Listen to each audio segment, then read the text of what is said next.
Welcome back to Backyard Ceramics, day 29, another cloudy, drizzly day. I have got, let me flip this, there we go. I've got my kiln plugged in. It's open up a little bit so that I can drive off any remaining moisture in these two pieces. You can see they just barely fit in there. I had to put the soap dish on its side. So I won't be able to glaze those together in the same firing, but they should be fine just for a bisque. So I'm going to leave this open a little bit. This is called candling, allowing any excess moisture to come off, and then after, I'd say another half hour, I'll close it up and allow it to fire the rest of the way. I'm not firing these that I made yesterday yet because it's just been so cool and damp that these are not dry. I mean, they're about leather hard now. So by the time I glaze the soap dish or the sponge holder, then these should be ready to fire, so I can fire them in one of those loads. Alright, so while that is candling, I'm going to go find something else to do, and we'll be back here in a little while to check on it. Okay, I told you I'd show you my other kiln, so I thought I'd take this opportunity to do that. This is my bigger kiln. Unfortunately, I haven't been able to use it in a while because I want to get 220 volt hookup in my shed, because firing this in my basement just makes me a little nervous. But it's got two coils, so bottom coil, top coil. This part right here is just an extension. It just makes it, you know, was that like 5 inches or so more space on the inside, but you can remove that. It's not actually attached. So there's no there aren't any coils in this little level here. So you can fire it hotter if you remove that and put the lid directly down on the kiln itself. It'll fire, I mean, I fired up to cone 2 before. I think it'll fire probably to cone 6. Haven't tested that in a while. It's been a while, but yeah, hopefully soon I'll be able to start using this again, because it is a lot bigger, a lot nicer than the other one. This is what I was talking about, the kiln sitter. So before you would start this, you would flip this weighted hinge up and push this little lever down to hold it on there. Okay, and then there's a button right here that you push in, and that would send the energy to these switches, so you can then turn these switches on. Once it's on, it's going to fire up, and then the inside.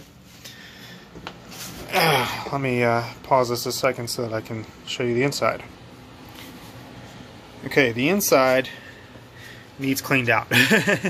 But this is, so the other side of the kiln sitter is this, and this middle, let's see if I can get in closer.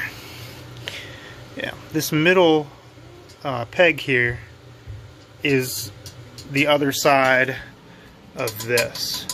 So you can see I can move that from the outside. So when this hinge is up in this position, you load a cone in there, and let me show you what that looks like.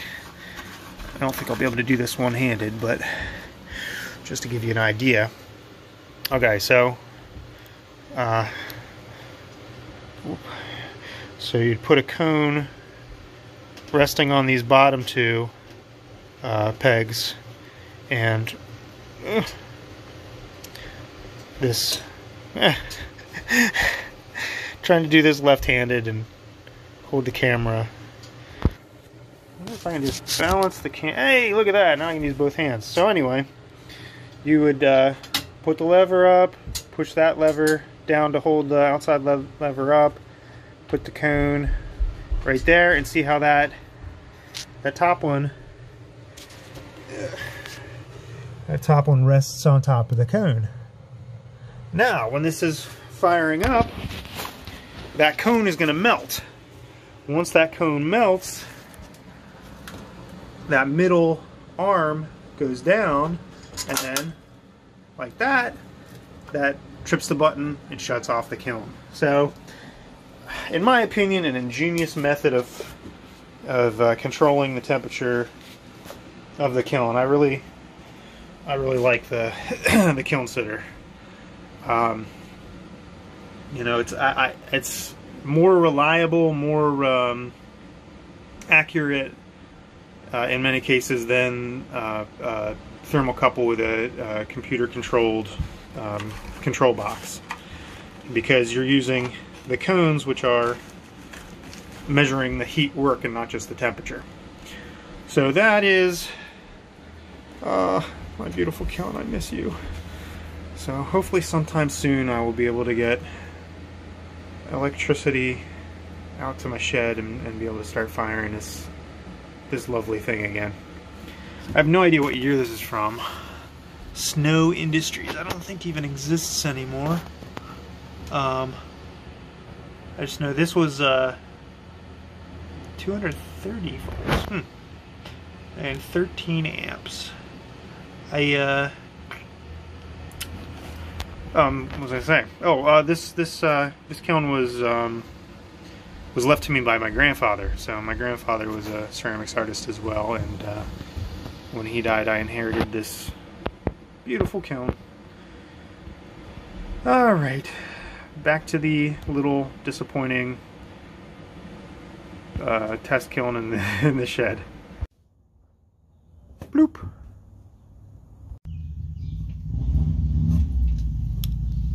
Yoink! All done. These, such a nice color. I almost hate to glaze them. That's not true. I can't wait to glaze these. The bottoms of the feet I did the Terra Sagrada on already. And let's look at this one. Very good, very good. Alright, so next time I'll be doing some glazing. That's all for today.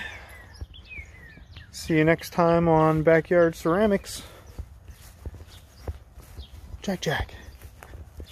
It's time for you to say goodbye to our viewers. Bye, kids. Have a nice evening. See you next time.